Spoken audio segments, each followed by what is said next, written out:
குவரத்தை குறைவின்றி அருள்வார், குறைகளை களைவார், குலத்தினை காப்பார்.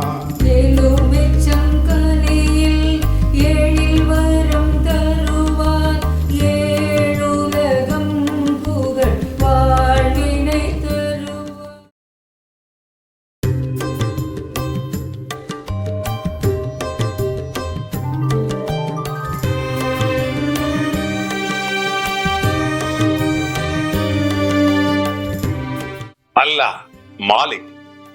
என் அன்பு பிள்ளையே, உன் வழித்துணை சாயப்பா உனக்காக பேசுகிறேன், உனக்காக மட்டுமே பேசுகிறேன்.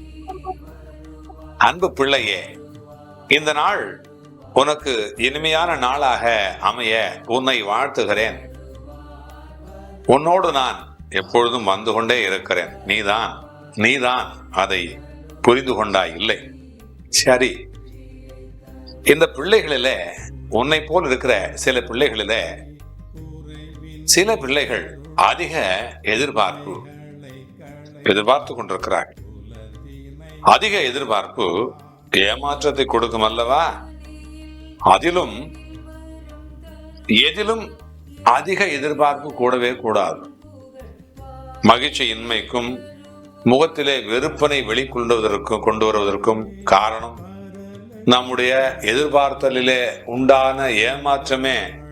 அதுதான், அதை விடுத்து வேறொன்றும் இல்லை. அன்பு பிள்ளையே, அதிக எதிர்பார்ப்பு உனக்கு ஏமாற்றத்தை தருகிறது.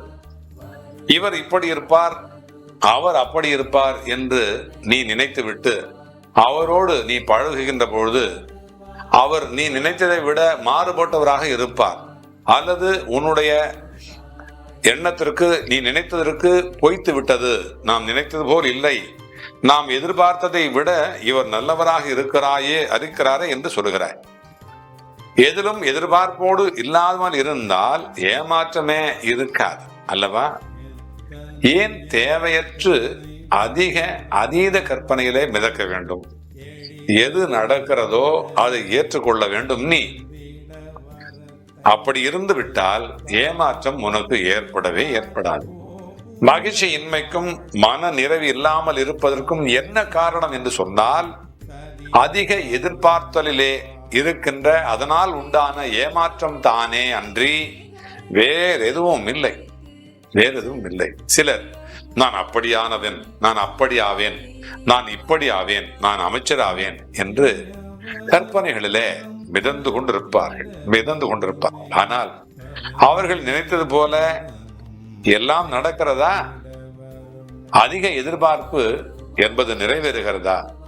சில வேளைகளிலே அவர்களுக்கு ஏமாற்றம் தான் மிஞ்சுகிறது. எந்த விதமான எதிர்பார்ப்புகள் இல்லாமல் எப்பொழுதுமே உன்னிடத்திலே என்ன இருக்கிறதோ அதை கொண்டு இந்த வாழ்க்கையை மகிழ்வாக கட்டமைத்துக் கொள் என்றுதான் நான் சொல்லுகிறேன். ஆசையின்றி வாழ நீ ஒன்றும் புத்தன் இல்லை, எனக்கும் நன்றாக தெரியும். அதே வேளையிலே ஆசையை கட்டுக்குள் கொண்டு வர பழகிக்கொள். எதுவும் நிலைப்பானதில்லை, நிலையானது இல்லை, எவரும் நிலையில் இல்லை என்கின்ற உண்மையை எப்பொழுதும் நீ மனதிலே ஒரு மூலையிலே வைத்துக் கொள்ள வேண்டும், மறக்காமல். இன்ப துன்பங்களை ஓரளவிற்கு நிகரான நிலையில் எதிர்நோக்கின்ற பக்குவத்தை நீ வைத்துக் கொள்ள வேண்டும், பழகி கொள்ள வேண்டும். அப்படி பழகி கொண்டால் எதிர் வருகின்ற துன்பங்களிலிருந்து ஓரளவு நீ விடுபடலாம். எதன் மீதும் அளவற்ற விருப்பம் வைக்காதே என்று தான் சொல்லுகிறேன். அதிகமான விருப்பம் தான் ஏமாற்றத்தையும் ஆபத்தையும் சிலருக்கு தருகிறது. என் பிள்ளைகளிலே சில பேர் அப்படித்தான் ஏமாந்து விட்டு பிறகு அழுது கொண்டிருக்கிறார்கள். நீ என் அன்பு பிள்ளை, அப்படி இல்லை.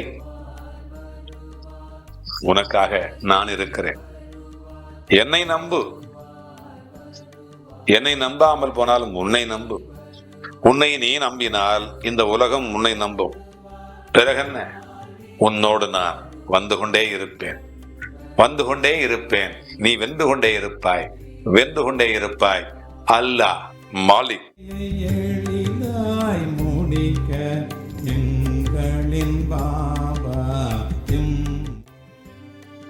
அல்லாஹ் மாலிக். என் அன்பு பிள்ளையே, உன் வழித்துணை சாயப்பா உனக்காக பேசுகிறேன், உனக்காக மட்டுமே பேசுகிறேன். நீ எந்த ஒரு விஷயத்தை செய்ய வேண்டும் என்று நினைக்கிறாயோ அதை செய்யாமல் இருப்பதனால்தான் ஆபத்து என்பது அதிகமாக சூழ்ந்து விடுகிறது.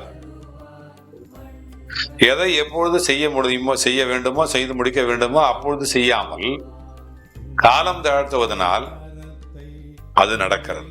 அதை எதிர்த்து போராடி என்னால் செய்ய முடியும் என்று சுறுசுறுப்பாக நீ செயல்படுகின்ற பொழுது அதன் மூலம் வரக்கூடிய தோல்வி கூட செயல்படாமல் இருப்பது அதனால் முழுதாக வரக்கூடிய ஆபத்தை விட இது குறைவாகத்தான் இருக்கும். ஆகையால் துணிந்து செயல்பட வேண்டும். வெற்றி பெறுவோமோ மாட்டோமோ என்று நினைத்து கொண்டு வெற்றி பெறாமல் போவதை விட தோல்வி வந்தாலும் பரவாயில்லை, நான் செய்கிறேன், என் கடமையை நான் செய்கிறேன், அந்த திருப்தி மட்டுமே எனக்கு போதும் என்று எப்பொழுது நினைத்து செய்கிறாயோ அப்பொழுது உனக்கு அந்த வெற்றி கிடைக்கிறது. எதுவுமே செய்யாமல் நீ இருந்தால்தான் தோல்விகள் என்பது உன்னுடைய வாழ்க்கையிலே நிரந்தரமாகி விடுகிறது. சில விஷயங்களை செய்து அதன் மூலம் தோல்வி வருகிறது என்று சொன்னால் அது உனக்கு வெற்றிக்கு உண்டான அடுத்த படி வாழ்க்கையிலே உனக்கு வந்து வாய்ப்பை தருகிறது. தோல்விகளை மனதிலே பூட்டி வைத்துக் கொண்டு அதை அவமானமாக கருதினால் எப்படி வெற்றி கிடைக்கும்? அதனால் நீ மீண்டும் செயல்பட்டால் உனக்கு தோல்வி வந்துவிடும், அவமானம் வந்துவிடும் என்று கருதி நீ அடுத்த செயலை செய்யாமல் இருக்கிறாய். இது முதல் நிலை. இதுதான் உன்னுடைய மனதில் இருக்கின்ற தவறான விஷயம். இதை பார்த்து நீ பயந்து கொண்டு இருக்கிறாய். ஆகையினால் இனி எந்த விதமான ஒரு விஷயத்தையும் முடிவு செய்கின்ற பொழுது பாசிட்டிவுடன் முடிவெடுக்க வேண்டும், செய்ய வேண்டும். நெகட்டிவாக நீ முடிவெடுக்க கூடாது.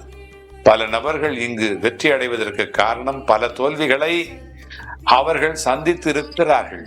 இனி இது எல்லாவற்றையும் சாயப்பா நம்முடைய வாழ்க்கையிலே மாற்றி காட்டுவார் என்று நினைத்தால் அது வெற்றி தரக்கூடிய நல்ல வாய்ப்பை நான் தருவேன். உன்னுடைய வாழ்க்கையிலே மிகப்பெரிய கைதட்டல் காத்து கொண்டிருக்கிறது உனக்கு. ஆனால் இதை இப்படியே விட்டுவிட்டால் மேலும் மேலும் பல அவமானங்களை, பல பேச்சுக்களை கொண்டு வந்து சேர்க்கும் உனக்கு. உன்னுடைய தோல்வி பிற மனிதர்கள் மூலம் அவமானம் வந்துவிடும் என்பதற்கான எந்த ஒரு முடிவும் நீ எடுக்காமல் இருக்கிறாய். மாற்றம் வேண்டும் என்று மனதிலே நினைக்கிறது உனக்கு. மனம் நினைக்கிறது, ஆனால் அதை ஏதோ ஒன்று உனக்கு தடுக்கிறது. அது உன்னுடைய எண்ணம் தான். தோல்வி வந்துவிடும், அவமானம் ஏற்பட்டுவிடும் என்கின்ற எண்ணம் தான் உன்னுடைய மனதிலே இருக்கிறது.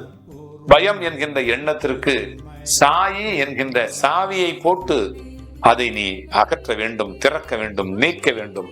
இது உன்னுடைய எல்லா பிரச்சனைகளுக்கும் விடுதலை அளித்துவிடும். சாயப்பா நான் இருக்கிறேன் என்று நம்பு. அந்த உயர்ந்த எண்ணம் உன்னை உயர்ந்த மனிதராக மாற்றிவிடும். உன்னிடம் வைத்துக் கொண்டிருக்கிற நாம் இன்னும் பயந்து கொண்டு செயல்படாமல் தோல்வியை பார்த்து பயந்து இருந்ததனால் வந்த வினைதான் இது. உனக்கு இன்னும் ஒரு வாய்ப்பு நிச்சயமாக இதோ இருக்கிறது. ஆனால் இந்த வாய்ப்புக்கு பிறகு வரவே வராது. இதோ நான் சொல்லுகிறேன், உனக்கு எச்சரிக்கிறேன். நம்மால் என்ன செய்ய முடியுமோ அதை சிறப்பாக செய்தால் அப்பொழுது உனக்கு மதிப்பு, மரியாதை, வெற்றி கிடைக்கும். உன்னை நீ மதிக்க வேண்டும். உன்னால் முடியும் என்று நிலைமைக்கு நீ வந்தால் வாழ்க்கையில இருக்கின்ற அனைத்து பிரச்சனைகளுக்கும் முடிவு வரும். அவைகளை எல்லாம், துன்பத்தை எல்லாம் நீ தூக்கி எறிந்து விடலாம். எதிர்த்து போராடுகின்ற பொழுது எந்த மனிதராலும் நாம் எதுவுமே செய்துவிட முடியாது என்று நினைக்கிறார்கள். துணிந்தவர்களுக்குத்தான் வெற்றி, துணிந்தவர்களுக்குத்தான் கடவுள் கூட உதவி செய்வார். நானும் கூட அந்த நம்பிக்கை இருக்கிறவர்கள் பக்கம்தான் இருப்பேன். உன்னுடைய துணிந்து நிற்கின்ற அளவிற்கு மனதை உறுதிப்படுத்த வேண்டும். அதை எந்தென்றைக்கும் அந்த உறுதியோடு இருக்க வேண்டும், நிலைப்பாட்டோடு இருக்க வேண்டும், நிலைத்திருக்க வேண்டும். நீ அதிலே நிலைத்திருந்து மற்றும் உறுதியுடன் இருந்தால் நான் உன்னோடு இருப்பேன். அப்பா இறங்கி வந்து உனக்காக வேலை செய்வேன். உன்னுடைய மனதில் மாற்றம் வராமல் இருக்கின்ற வரை எந்த மாற்றமும் உன் வாழ்க்கையில் வராது. மனதிலே நம்பிக்கை விதைக்காமல் எதையும் விளைவிக்க முடியாது. எதை செய்தாலும் அத்தனையும் உபயோகம் இல்லை. எந்த ஒரு விஷயத்தையும் நீ இப்படித்தான் இருக்க வேண்டும் என்று எதிர்பார்க்க கூடாது. முடிவு என்னிடத்திலே இருக்கிறது. நான் கொடுப்பது உனக்கு நல்லதாக கொடுப்பேன் என்று நம்பு. எப்பொழுதும் அமிர்தமாகத்தான் இருக்கும் என்னுடைய விளைவுகள். உழைக்க மட்டும்தான் உனக்கு அதிகாரம். பலனை எதிர்பார்க்க எந்த ஒரு அதிகாரமும் உனக்கு இல்லை. அப்பா கொடுத்தது சந்தோஷமாகத்தான் இருக்கும். அதை நம்மிடம் இருந்து எடுப்பதற்கோ ஏதோ ஒன்று காரணம் இருக்கும். இந்த உண்மை விஷயத்தை நீ நினைத்து கொண்டு இருக்கின்ற பொழுது எந்த அளவிற்கு நீ சந்தோஷமாக இருந்தாயோ அதை விட 2 மடங்கு உன்னிடத்திலிருந்து சந்தோஷம் கிடைக்கும். நீ சந்தோஷமாக இருக்க வேண்டும். கடவுளின் விருப்பத்தின்படி, கடவுளுடைய வழிகாட்டுதலின்படி நீ வாழ்க்கை நடத்த வேண்டும். பயம் உன்னை அழிக்க வந்த ஒரு ஆயுதம். நம்பிக்கை உன்னை வாழ வைக்க வந்த ஒரு ஆயுதம். ஆகவே பயம் இல்லாமல் இரு. பெரிய பிரச்சனைகள் வந்தாலும் அதை எதிர்த்து போராடக்கூடிய அந்த கூடம் உன்னுடைய வாழ்க்கை. அந்த ஆயுதம் உன்னுடைய வார்த்தை, உன்னுடைய நம்பிக்கை. நான் சொல்வதை கேள், வெற்றி கிடைக்கும். நான் உன்னோடு வந்து கொண்டே இருக்கிறேன். நீ வென்று கொண்டே இருப்பாய். அல்லாஹ் மாலிக்.